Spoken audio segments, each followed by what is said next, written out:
Kita beralih ke informasi lain, pemirsa. Acara sabung ayam berujung maut. Seorang pria tewas diserang ayam aduan yang dipasangi pisau di cakarnya.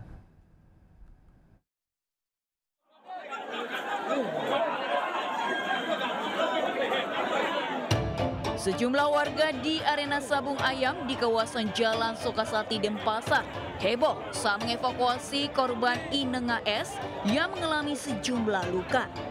Namun naas, nyawa korban tidak tertolong saat dalam perjalanan ke rumah sakit. Peristiwa terjadi pada Minggu sore. Saat itu dua ayam aduan hendak dilepas untuk diaduk dan telah dilengkapi pisau taji. Namun saat dilepas, salah satu ayam mengamuk dan menyerang korban yang saat itu sedang menonton sabung ayam. Korban mengalami sejumlah luka akibat sabetan taji yang terpasang pada kaki ayam yang mengamuk. Jenazah korban telah dibawa pulang ke kampung halamannya dan diserahkan ke pihak keluarga di Kabupaten Karangasem. Dari Denpasar, Bali, Indira Ari, iNews melaporkan. Kita ke Kota Kembang, pemirsa. Seorang guru SMA N1 Bandung dilaporkan hilang misterius sejak Kamis minggu lalu. Pihak sekolah masih menelusuri hilangnya guru ekonomi tersebut.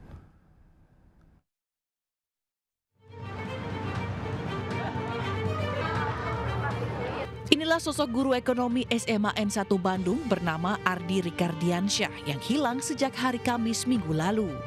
Ardi terakhir diketahui keluar rumah di kawasan Dipati Ukur, Kota Bandung saat siang hari.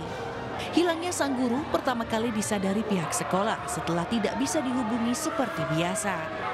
Berdasarkan kronologi dari pihak sekolah, Ardi terakhir dilihat setelah pamit ke rumahnya untuk mengambil paket.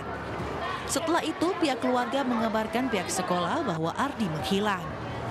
Pihak sekolah menduga hilangnya Ardi disebabkan utang piutang dengan koperasi sekolah dan pinjaman online. Diperkirakan sang guru ekonomi memiliki utang hingga ratusan juta rupiah. Hingga saat ini keberadaan guru ekonomi SMA N1 Bandung tersebut masih belum ditemukan. Sementara untuk pembelajaran digantikan guru ekonomi lain. Dari Bandung, Jawa Barat, Ervan David, iNews melaporkan. Pemirsa, polisi menggerebek rumah mewah di Lebak Bulus, Jakarta Selatan yang diduga dijadikan markas sindikat penipuan online. 11 orang WNA asal Cina ditangkap.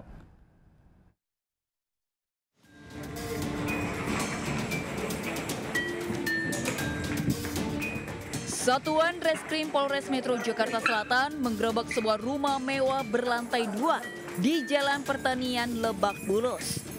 Di dalam rumah, polisi mendapati 11 warga negara asing asal Tiongkok sedang beraktivitas di beberapa kamar.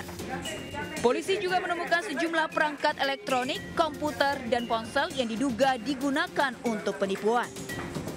Mereka diduga merupakan bagian dari jaringan kejahatan scamming internasional yang menyasar korban dengan modus telepon pengancaman atau phishing data pribadi. Untuk kepentingan penyelidikan lebih lanjut, seluruh pelaku langsung dibawa ke Polres Metro Jakarta Selatan untuk diperiksa secara intensif.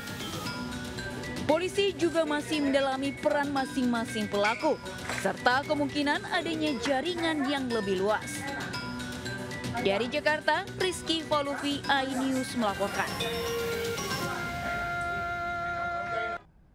Pemirsa, kebakaran juga melanda gedung Hotel Kompleks Asrama Haji Embarkasi Medan, Sumatera Utara. Diduga api berasal dari lantai 2.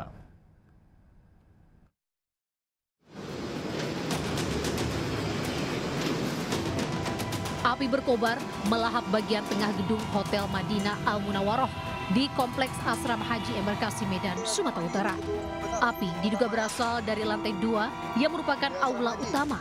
Saat kebakaran, tengah berlangsung pelatihan pendampingan masyarakat yang diselenggarakan oleh Balai Wilayah Sungai Sumatera Utara di lantai 4. Puluhan peserta langsung dievakuasi melalui tangga darurat hingga seluruhnya berhasil keluar dengan selamat. Api berhasil dipadamkan 1 jam kemudian setelah 7 unit mobil pemadam kebakaran dikerahkan ke lokasi. Tidak ada korban jiwa dalam peristiwa ini, sementara penyebab kebakaran masih dalam penyelidikan. Dari Medan, Sumatera Utara, Bobby Pakpahan melaporkan. Pemirsa, api dengan cepat melalap kios warung makan di Depok, Jawa Barat. Bahkan akibatnya, Dua pegawai sempat terjebak dan ditemukan tak sadarkan diri.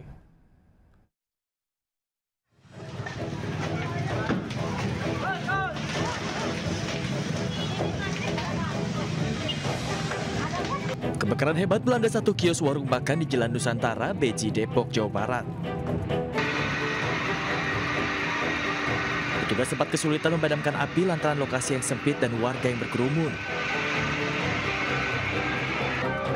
Setelah 40 menit proses pemadaman, api pun berhasil dipadamkan.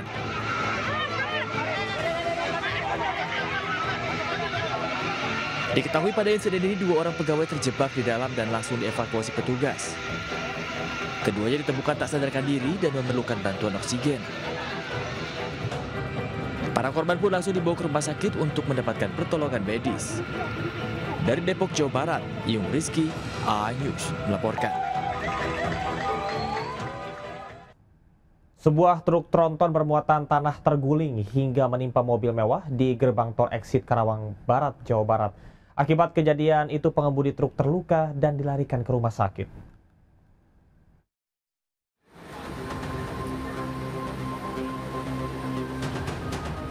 Kecelakaan terjadi pada hari Rabu sekitar pukul 17.00 waktu Indonesia Barat, tepatnya di gerbang tol exit Karawang Barat. Sebuah truk bermuatan tanah datang dari arah Jakarta hendak keluar gerbang tol, namun pada saat di pintu keluar tiba-tiba oleng dan terbalik dan langsung menimpa mobil mewah yang berada di sampingnya. Pengemudi mobil berhasil dievakuasi oleh warga. Korban mengalami luka-luka. Sementara penumpang warga negara Jepang yang merupakan direktur salah satu perusahaan terjebak di dalam kendaraan akibat terjepit badan truk. Pengemudi truk yang mengalami luka-luka langsung dilarikan ke rumah sakit. Sedangkan proses evakuasi korban yang masih terjebak di dalamnya sangat dramatis karena sudah hampir 3 jam lebih belum bisa dievakuasi. Setelah 4 jam, mobil akhirnya bisa diangkat. Petugas pun langsung mengevakuasi korban warga negara Jepang yang berada di dalam himpitan badan mobil dengan cara memotong badan kendaraan dan langsung dilarikan ke rumah sakit. Kondisi korban kritis akibat menderita luka yang cukup parah. Dari Karawang, Jawa Barat, Rudi Setiawan, A-News melaporkan.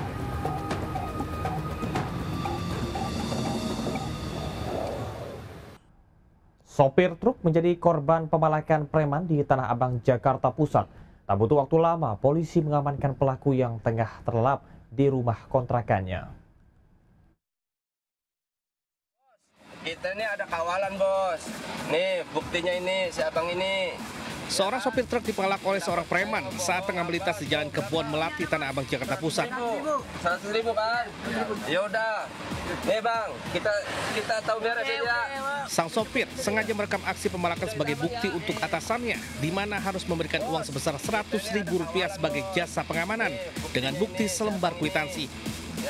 Video yang diunggah korban pun viral di media sosial. Berapa? Ada, Bos. 100.000. 100.000 kan? Tak butuh waktu lama, aparat reskrim Polsek Metro Tanah Abang yang bergerak cepat dan meringkus pelaku saat masih tertidur lelap di rumah kontrakannya. Dari lokasi petugas mendapati uang pecahan Rp100.000, beberapa lembar kwitansi dan 1 buah alat isap.